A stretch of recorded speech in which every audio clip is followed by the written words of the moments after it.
Imagine you're chilling in your own backyard pool on a scorching day, when a bratty teenager struts up and demands you leave, claiming it's his mom's territory. But what he doesn't know?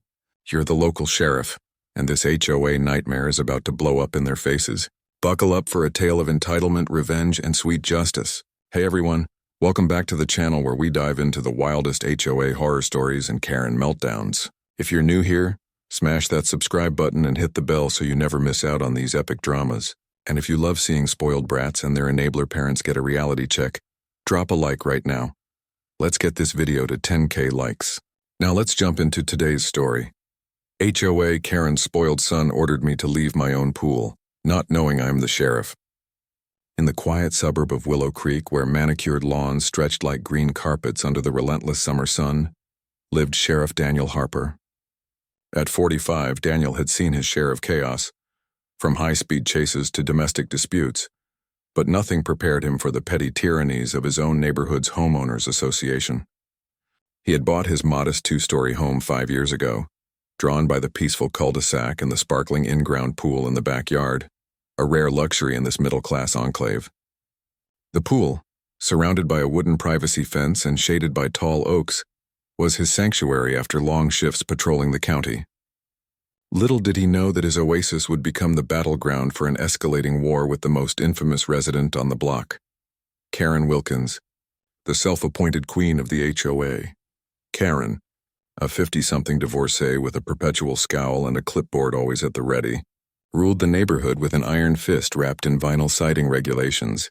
Her son Tyler, at 17, was her spoiled extension. A lanky kid with gelled hair, designer sneakers, and an attitude that screamed entitlement. Tyler had grown up under his mother's wing, learning to weaponize rules against anyone who dared cross their path. The trouble began on a sweltering July afternoon. Daniel, off-duty and in swim trunks, lounged on a float in his pool, the cool water lapping against his skin as he sipped a cold beer.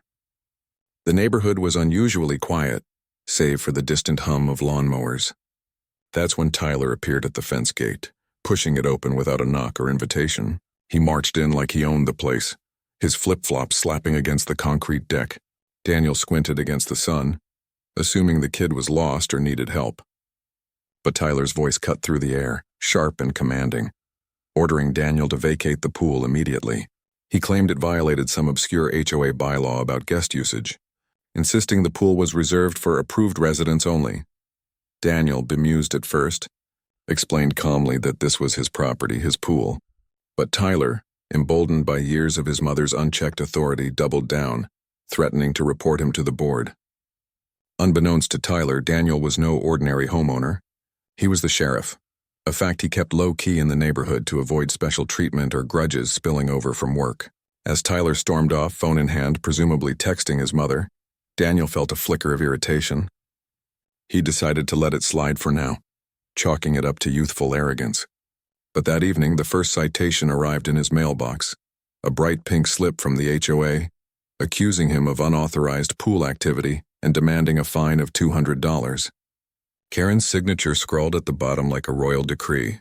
Daniel crumpled the paper, his jaw tightening. He knew Karen from brief encounters at community meetings, where she nitpicked everything from mailbox colors to holiday decorations. Her reign had driven several families to sell their homes, tired of the constant harassment. Now it seemed she had set her sights on him, using her son as a pawn. The next day, Daniel dove into the HOA bylaws, poring over the dense document in his home office. What he found was a web of outdated rules, many of which Karen had twisted to her advantage. The pool guest rule she cited didn't apply to owners, but she had amended it quietly during a sparsely attended meeting last year. Daniel's detective instincts kicked in. He began discreetly talking to neighbors, gathering stories of Karen's overreach. One elderly couple recounted how she fined them for a bird feeder that attracted nuisance wildlife. Another family whispered about her son's late-night parties, which somehow never drew complaints. As the days passed, the harassment escalated.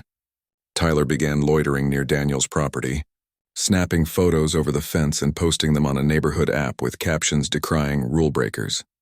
Karen followed up with emails, her tone dripping with condescension, warning of liens if the fine wasn't paid. Daniel, maintaining his composure, paid the fine under protest but started documenting everything. Dates, times, photos of his own. He knew from his law enforcement experience that evidence was key.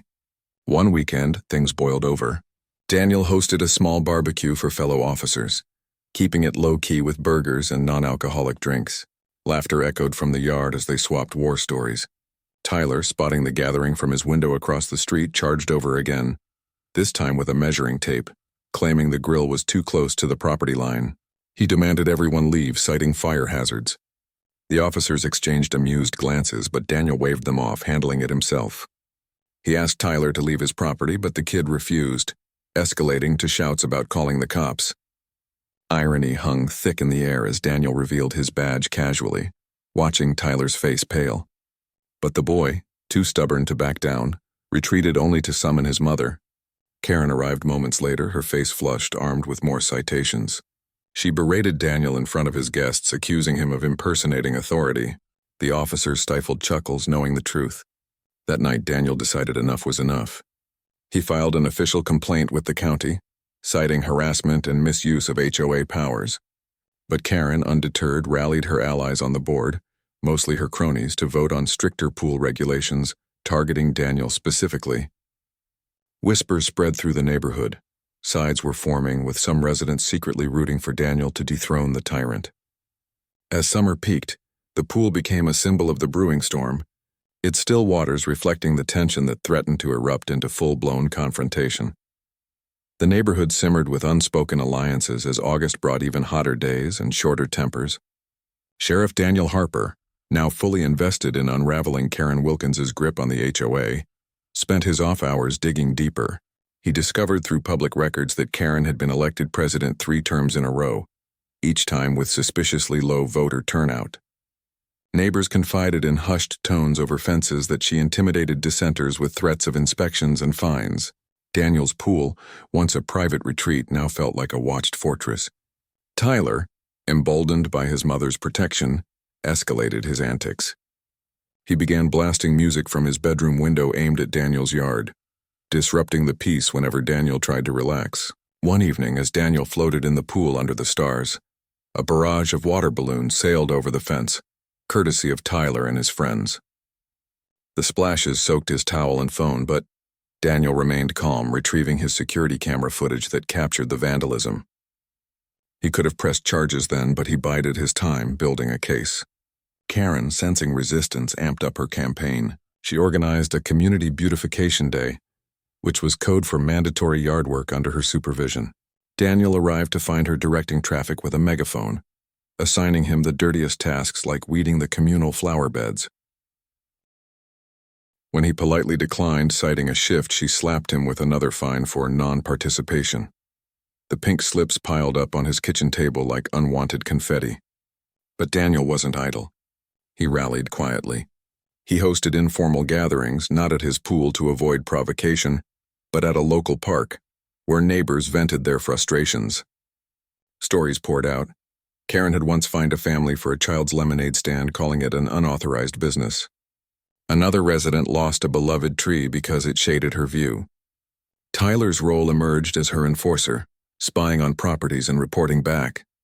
Daniel learned that Tyler had a history of minor infractions, skateboarding on sidewalks, littering, but Karen always swept them under the rug.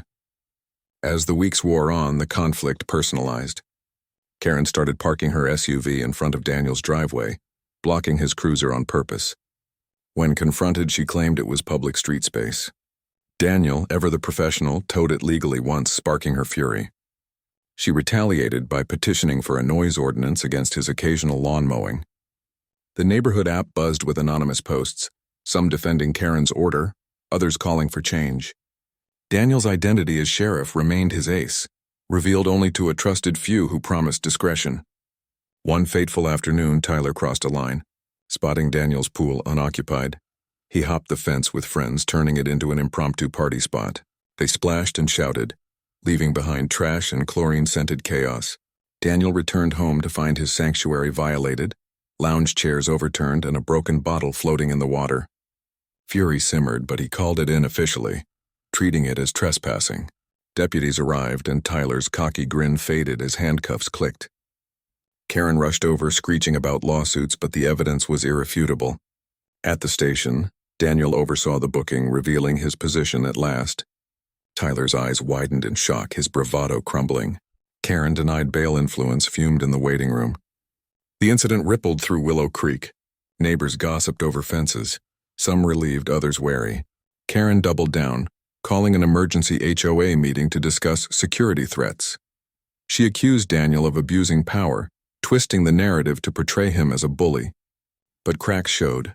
Attendance was high, with murmurs of discontent.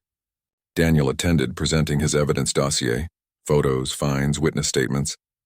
The board shifted uncomfortably as he outlined Karen's abuses. Votes were cast, and for the first time, opposition mounted. Karen retained her position by a slim margin, but the seed of doubt was planted. Tyler, released with a warning, sulked at home, his summer ruined. Daniel cleaned his pool meticulously, restoring order, but the war was far from over. Karen plotted her next move, unaware that Daniel had allies in higher places, including county officials reviewing HOA complaints. As leaves began to turn, the neighborhood braced for autumn's chill, mirroring the cooling relations that promised an explosive resolution. The fall winds swept through Willow Creek, carrying whispers of change as Sheriff Daniel Harper prepared for the final showdown with Karen Wilkins and her son Tyler. The pool, now covered for the season, stood as a silent witness to the summer's turmoil. Daniel had amassed a formidable case. Emails, videos, and affidavits from neighbors detailing years of harassment. He submitted it to the state attorney general's office, flagging potential fraud in HOA fund management. Rumors suggested Karen skimmed for personal use, like Tyler's gaming setup. The investigation launched quietly, but word leaked, fueling neighborhood buzz. Karen, sensing the news tightening, went on the offensive. She plastered flyers around the community, labeling Daniel a rogue cop abusing authority. Tyler, grounded but defiant, hacked the neighborhood app to post defamatory memes about him. Daniel ignored the bait, focusing on protocol. One crisp evening, deputies served Karen a subpoena at her door. Her face drained of color as she realized the depth of trouble. Tyler, eavesdropping, panicked, confessing to minor pranks that implicated her further. The HOA board, fearing liability, distanced themselves, calling for her resignation. At the climactic meeting in the community center, tensions peaked. Neighbors packed the room, some with signs demanding accountability. Karen defended her tenure vehemently, but Daniel presented irrefutable evidence. Altered minutes, selective fines, even forged signatures. The vote was unanimous. Karen was ousted, her presidency crumbling like autumn leaves. Tyler, facing juvenile charges for trespassing, was mandated community service, cleaning the very pools he despised. In the aftermath, Daniel helped reform the HOA, electing fair-minded leaders. His pool reopened come spring, a symbol of reclaimed peace. Karen sold her home quietly. Moving away with Tyler in tow, their reign ended. Willow Creek breathed easier. Lessons learned in the folly of unchecked power. Justice served cold as pool water prevailed. Thanks for sticking around for this wild HOA saga. If it had you hooked on that sweet karma, hit that like button, subscribe for more epic stories, and turn on notifications so you catch the next one. Drop your own HOA nightmares in the comments below. Who knows, yours might be featured next. See you in the next video.